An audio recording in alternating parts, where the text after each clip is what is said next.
Good afternoon, everyone.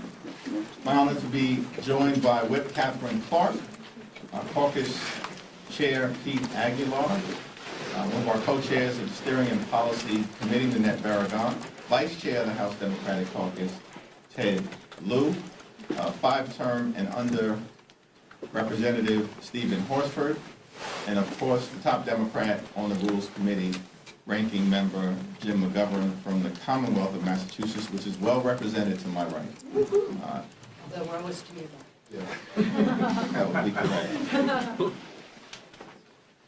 We're on day 8 of the Republican healthcare crisis.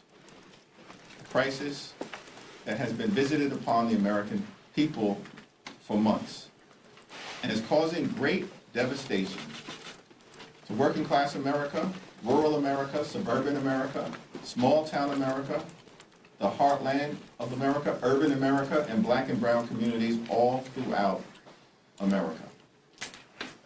House Democrats are here at the Capitol on duty and ready to reopen the government and enact a spending agreement that actually meets the needs of the American people, while at the same time addresses the Republican health care crisis that is devastating the American people and is causing premiums, copays, and deductibles to go up for tens of millions of Americans because of the Republican refusal to extend the Affordable Care Act tax credits.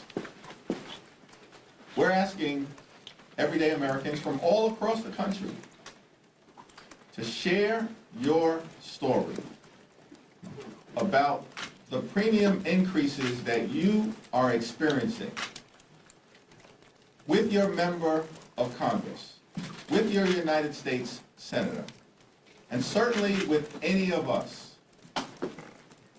If you've received a letter, or when you receive a letter in the next few weeks, we want you to reach out to us and share that letter with us.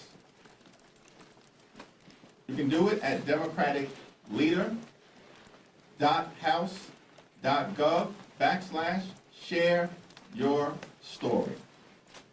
That's democraticleader.house.gov/share your story. We are fighting for you. We know that because of the Republican healthcare crisis and their refusal to address the Affordable Care Act tax credits that are on the brink of expiring, that millions of Americans are about to see their health care costs double, triple, or quadruple. And when you get that letter in the mail, share it with us. You can share it with us, as I indicated, and you can include a hashtag, my premium went up.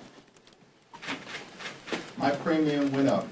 And it's going up because of the continued Republican refusal to extend the Affordable Care Act tax credits. My honor to yield to our Democratic whip, Catherine Clark. Thank you so much, Mr. Leader. We are so grateful for your leadership and your vision at this point of healthcare crisis, and I'm proud to be here with these representatives in leadership of our caucus. Here's the terrible thing about the position that the Republicans have backed themselves into with healthcare. It hurts everyone. And this isn't about red states or blue states. These premium hikes, these cuts, are going to make healthcare more expensive and harder to obtain for every American. We had a hearing today in the Capitol, and we were joined by a 29-year-old woman, Mariah Plant from West Virginia. And she told us about her family's struggle. She is the full-time caretaker for her brother Matt, who suffers a lot of disabilities and needs to be home and be on Medicaid. And without that support, she doesn't know how she would be able to provide for her brother. She also runs a small business and receives a tax credit so that she can afford health insurance under the ACA. So she is looking at potentially a cut to Medicaid that jeopardizes her ability to care for her loved one and her family, and in the immediate future, a steep rise in premiums and no ability for her to make that up. Her budget simply doesn't stretch that far.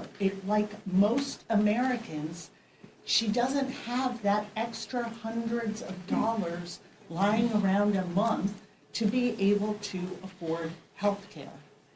And that was the story from West Virginia. And as I look in my district, as premium notices are coming out, a couple in Massachusetts that makes $88,000 a year is looking at having their premium doubled. If we go to Speaker Johnson's hometown of Benton, Louisiana, that same couple making $88,000 will see a tripling of their premium, 3 times. That could be around $23,000 a year for that couple to pay. People can't afford that. 60% of families in this country cannot meet the basics, cannot afford the basics for their family. And these sort of dramatic jumps in premiums are what is going to pull them under. So here we are, and we implore the Republican Party, go talk to your neighbors and hear their anxieties about what's happening to their health care, what's happening in your shutdown you're imposing on them, and get on a plane and come back to Washington and get to work in reopening this government and protecting health care and the American worker. And with that, I am proud to yield to the chairman of our caucus, Pete Aguilar. Thank you, Whip Clark, and thank you, Leader Jeffries, for convening us here, for your strength in asking House Democrats to be here, to be present, to be here at work. This is day 8 of the Republican-led shutdown. It's the second week that House Republicans have refused to call us back to the House, the last session day being, I believe, September 19th. Rather than tackling the most pressing issues facing our nation, including the rising costs of health care, Republicans are running from their responsibilities. By failing to negotiate with Democrats to extend the Affordable Care Act tax credits, Republicans are guaranteeing that they are exacerbating this health care crisis. Take, for example, Iowa's 1st Congressional District, represented by Congresswoman Marianna Miller Meeks. This, by the way, is the same member who said she'll hold town halls when hell freezes over just this week. A 60-year-old couple earning $82,000 a year will see their annual premiums rise by 200%, $13,000 a year. For another example, Republican Congressman Gabe Evans, Colorado District, a family of 4 earning just $64,000 a year, will see their premiums increase 195%, or $2,500 a year.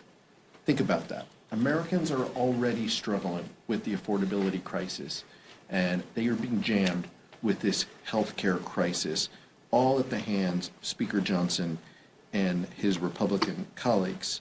And they're lying, claiming that they're the ones working around the clock to fix this health care, to help fix health care.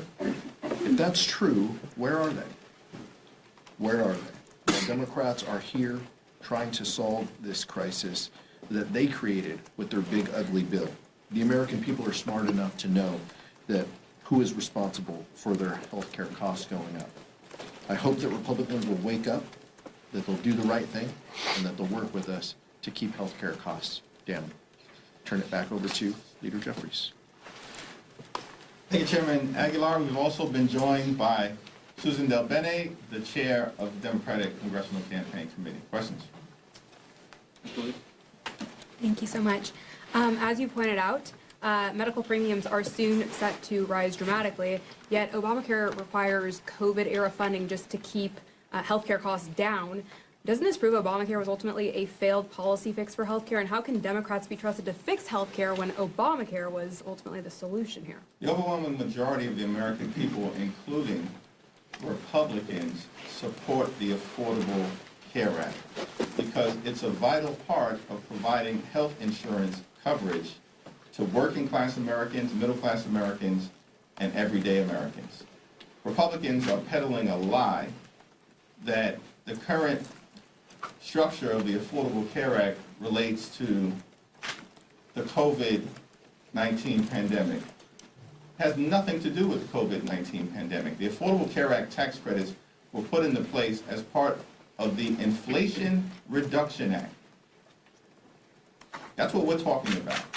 Lowering the costs for hard-working American taxpayers at a moment when the Republican healthcare crisis is skyrocketing the cost of living related to premiums, copays, and deductibles. And by the way, we have a cost of living crisis in the United States of America that Republican policies are making worse. Donald Trump and the Republicans spent all last year promising to lower costs on day one. Costs aren't going down, and the American people know it. Costs are going up. Inflation is going up. The Trump tariffs are adding thousands of dollars a year in additional expenses at a moment when everyday Americans are already struggling to make ends meet.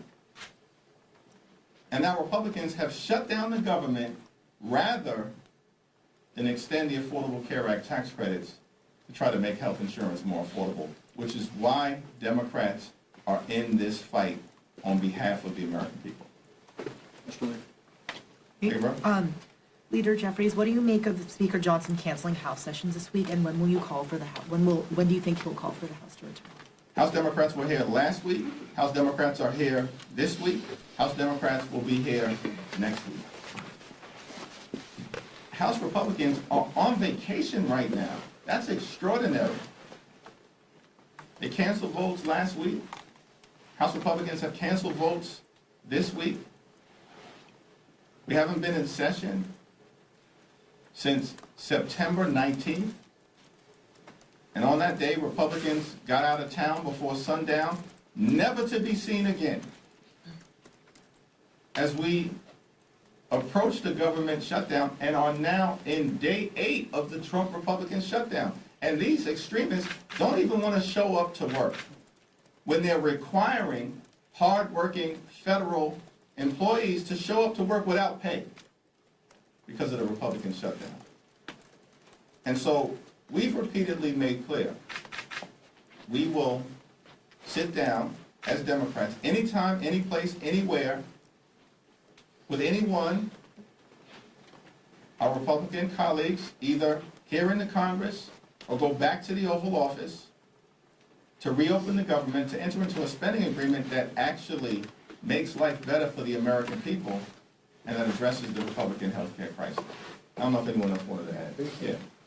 You know, Republicans love to advocate for more work requirements for poor people, people on SNAP, people on Medicaid. Well, I got an idea. Let's have a work requirement for Republicans to show up to Congress and do your goddamn job.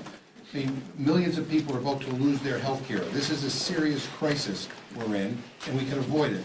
We can avoid people losing their health care. We can keep the government open. They need to show up. Mr. Leader. Thank you, Mr. Leader. Yesterday you said that 1-year extension on the ACA subsidies was a non-starter. Jean Shaheen said that, told me that red line was not helpful to the conversations that she's having in the Senate with her colleagues on both sides of the aisle. Leader Schumer said this morning that he didn't want to negotiate in public and declined to go as far as you did yesterday. Are you still consistent with red line being no to a 1-year extension, or kind of where are you at today on that? Yes, if anything is presented to us, of course, the caucus will consider it in good faith. But at the moment, here's where we stand. Republicans enacted massive tax breaks for their billionaire donors as part of the One Big Ugly Bill. And they made those tax breaks permanent, while at the same time ripping Medicaid away from 14 million Americans and stealing food from the mouths of hungry children, seniors, and veterans. And then, are we to take the position at this moment in time, in the midst of a Republican healthcare crisis, that we can't provide stability and certainty to working class Americans who rely on the Affordable Care Act tax credits? That's an unreasonable position for anyone in Congress to take at this moment in time, relative to what Republicans have done in ripping health care away from tens of millions of Americans.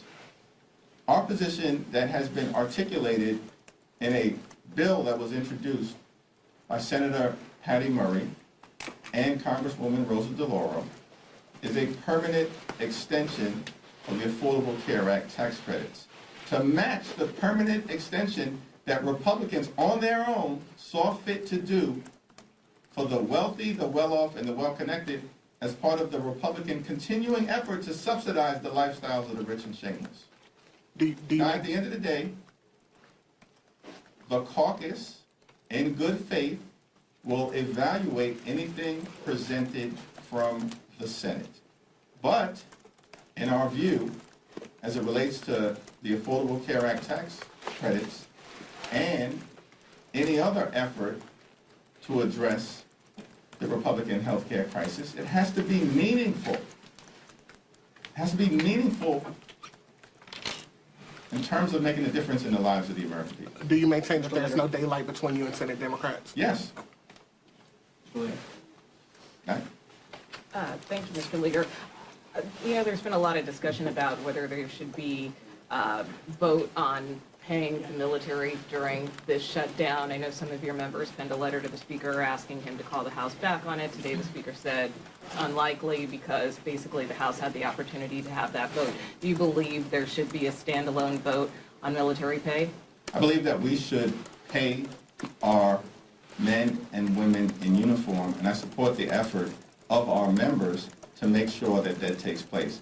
And shame on the Republicans for remaining on vacation and even refusing to pay our troops because of their continued effort to gut the health care of the American people, which they're putting above even the men and women of the U.S. military. I don't know if Catherine, I'll tell you one, Joseph.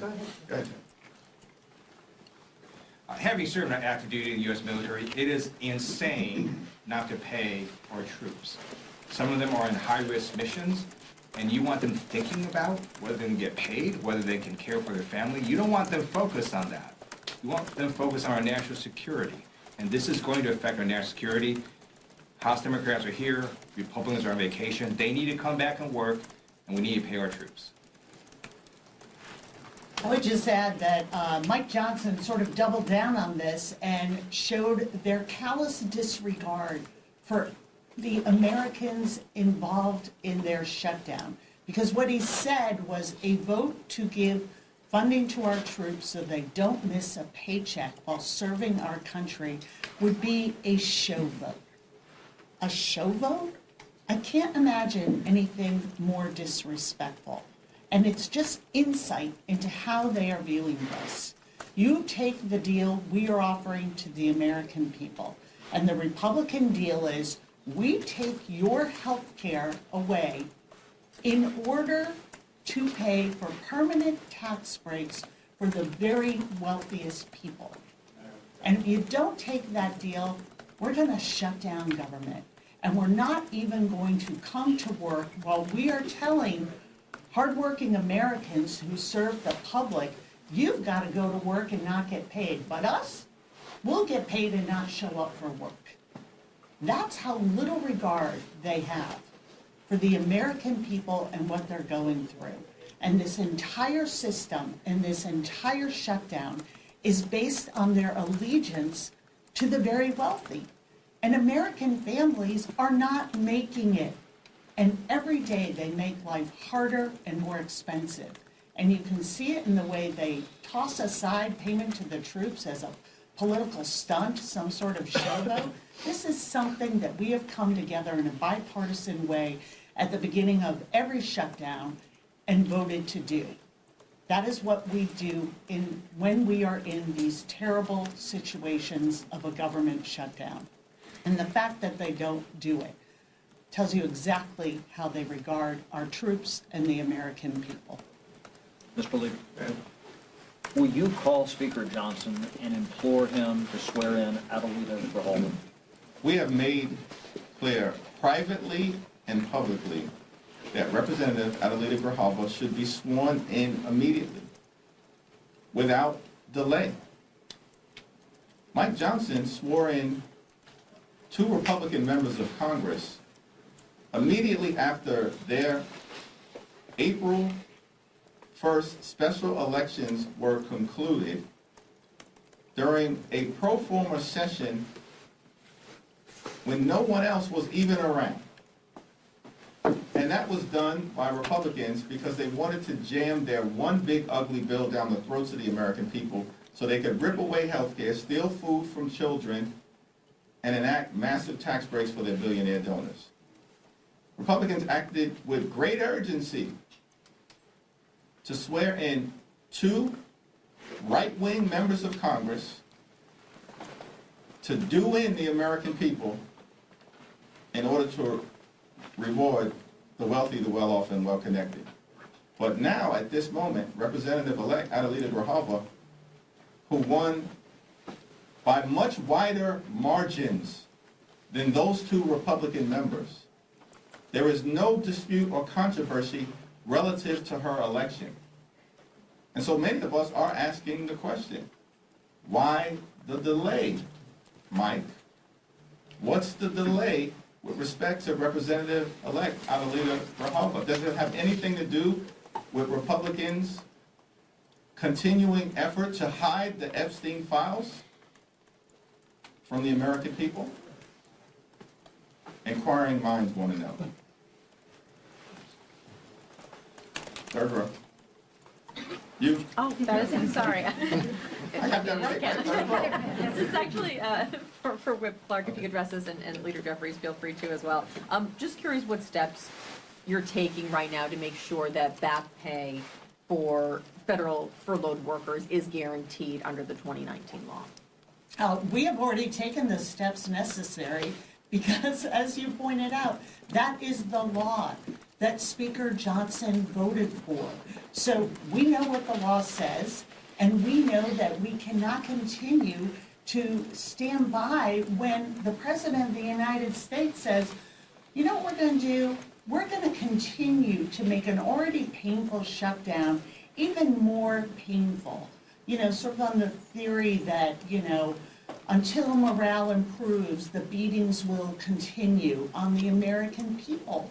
And it's all about harming workers. So, and now he's saying, well, maybe it won't withhold the pay for people who are working without pay for everybody, just those non-deserving workers.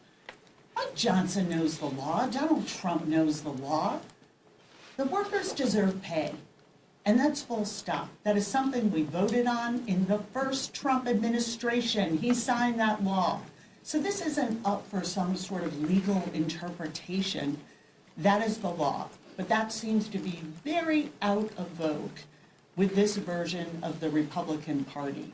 But the law is clear, and we are going to stand here for workers who are being put in the position of having to show up for their jobs and do their work without pay or be sent home and furloughed, and hope that the Republicans come back to Washington and end their shutdown and get people back to work. I want to give Nanette Barragán an opportunity to respond to the Representative-elect Adelita Grijalva situation. Nanette, of course, is the immediate past chair of the Congressional Hispanic Caucus. Well, thank you. I want to echo the leader's remarks and say, look, the Congressional Hispanic Caucus is at the largest it's been. We're going to add a new member. She was duly elected. She's ready to work. She's been showing up here. It's a real disservice, and I think a slap in the face to those constituents that voted for her, that she's not being sworn in to be able to do her work as an official member. And of course, we know that she is set to be the last signator on the discharge petition. So I continue to implore the Speaker to do the right thing. I believe he said yesterday he would get it done, and then they walked it back. But we have a Latina from Arizona who's ready and able, and let's not disenfranchise those voters as they have to sit and wait until the Speaker thinks, this political game ends. We should all really call on him to swear her in immediately. Thank you, Leader. A follow-up on a question that was asked before. We talk about how these subsidies are needed to keep premiums low, and I think there is a question in a lot of people's minds that if these subsidies are truly needed to keep those premiums at that level, does that signal that there are reforms needed to the ACA to lower premiums in general? It's incredibly important to make sure that we extend the Affordable Care Act tax credits for working class Americans, middle class Americans, and everyday Americans. People like Mariah Plant, who we heard from earlier today. She's a 29-year-old from a rural part of West Virginia, a state that Donald Trump won by 41 points. Mariah is a small business owner who gets her health care through the Affordable Care Act, and that's made affordable by the tax credits. If those tax credits expire, health care will be unaffordable for Mariah. She'll have to pay thousands of dollars more per year, and she's already dealing with the adverse implications of the Republican assault on the health care of the American people related to the largest cut to Medicaid in American history. Why is that? Because Mariah is the sole full-time caregiver for her older brother, Matt. And Matt is legally blind, and Matt is someone who is entirely nonverbal, and Matt is someone who requires full-time care. And because of Medicaid as it currently exists, Matt is able to be cared for at home in a loving environment. But now that's threatened by the Republican assault on Medicaid. You know what's also threatened for Mariah and Matt? The fact that their rural hospital may close because of the Republican assault on the health care of the American people. And then on top of that, Mariah may not even be able to go see a doctor herself because of the Republican refusal to extend the Affordable Care Act tax credits. That's why Democrats are in this fight. It's not a political struggle, it's personal for the American people. And just like we're telling Mariah's story, elevating it, as she did earlier today at our hearing, so courageously and authentically on behalf of everyone else in West Virginia and throughout the country, we're asking the American people to share their stories with all of us about the hardship that you're facing as a result of the Republican healthcare crisis and the need for something to be done about it right now. I want to give Stephen Horsford an opportunity to say anything, and Susan Del Bene. Thank you, Mr. Leader. I will just add, as a member of the Ways and Means Committee and Subcommittee on Healthcare, these enhanced premium tax credits, one, are supported by 78% of Americans, and they understand the impact of those tax credits to their ability to afford health care.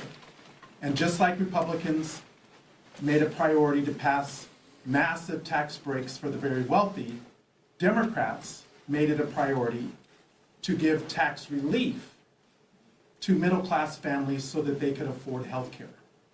We're using the tax code to help middle-class families afford health care, not the ultra-rich get another tax break for a yacht or whatever else they're buying. This is a matter of life and death, and it's a matter of clear priority by the House Democratic Caucus, led by Leader Jeffries and Whip Clark and the rest of our leadership team. And it is personal, because not only are our constituents dealing with this issue, but members of Congress are dealing with these critical issues. And we will make sure that we continue to defend every person's right to health care. It is an economic imperative, and it's a human right. You know what happens when more people have health care coverage? People are healthier and we save money. I think it's really important to think about the fact that when we have these tax credits in place, that actually saves us money. Cutting the tax credits means more and more people aren't going to have health care, more and more people going to the ER, more and more uncompensated care that others have to pick up the cost for, raising prices on everyone, not just folks on the exchange, raising prices on everyone. Our healthcare system is challenged. We see more rural hospitals, more services in hospitals closed, more folks, more staff being let go. It's a spiral. So not only because of the incredible stories like Mariah that the leader was just talking about, but also from a fiscal standpoint, it's the right thing to do. It helps our communities, more people have coverage, it's more fiscally responsible, and yet Republicans are still on vacation and have no plan on how to continue going forward. I just want to say, look, I sit on Energy and Commerce. I sit on the committee that does everything on healthcare. And I can tell you, hearing after hearing after hearing, we are not hearing Republicans come up with legislation or bills that's going to bring down the cost of their health care. On the contrary, everything that's being done is raising cost. So the party in power right now, the Republican Party, who controls what the hearings are not having hearings on how to lower the cost of health care or premiums. Look, we want to make sure health care is accessible to everybody, whether you're a Democrat, whether you're a Republican or an independent in rural America, in small towns, in cities like mine. This is about health care. This is about getting everybody access to health care. And I can tell you that we do not have those hearings. The party in charge has not expressed an interest in committee on having hearings on how to bring the cost down. So Democrats are fighting to do just that. Thank you, Mr. Leader. We've talked a lot about the countless Americans who are going to lose their paychecks in a prolonged shutdown. We've also seen lawmakers from both chambers and both sides of the aisle say that they will forfeit their checks to stand in solidarity with those Americans. Are you or any members of your leadership team planning on doing the same thing? That's an individual decision that every member will have to make on November 1st. Hopefully, Republicans will actually get back to Washington well before that, do their job so we can sit down, reopen the government now, enact a spending agreement that makes life better for the American people now and addresses the Republican health care crisis now. Have you heard from the White House at all since your meeting with the president? And do you think that he ultimately needs to engage in order to have the Republicans perhaps take up health care as well? In the White House meeting that we had last week, I made clear to the president, with Johnson and Thune sitting right there, that the reason why Leader Schumer and I demanded this meeting is because at the end of the day, nothing's going to happen on the Republican side unless Donald Trump tells them to do it. The Republicans here in Congress have long ago abandoned the notion that they're part of a separate and co-equal branch of government. They don't see their jobs that way. They function like functionaries, like wholly owned subsidiaries of the Trump administration. And all they've done all year, these Republicans here in Capitol Hill, is to rubber stamp Donald Trump's extreme agenda. That's raising costs on the American people and ripping health care away from them at the same time. If we're going to get a resolution here, we need presidential leadership. That's what Donald Trump himself said 12 years ago in 2013. If a shutdown happens, the buck stops with the president. This is now the second time that the government has been shut down under Donald Trump, and he's in the Presidential Witness Protection Program. He's nowhere to be found. He's got time to be on the golf course, but apparently doesn't have time to sit down with Democrats in the House and the Senate to reopen the government. Thank you, everyone. Thank you. 2-game series now. Told you what was going to happen yesterday. Go Mariners!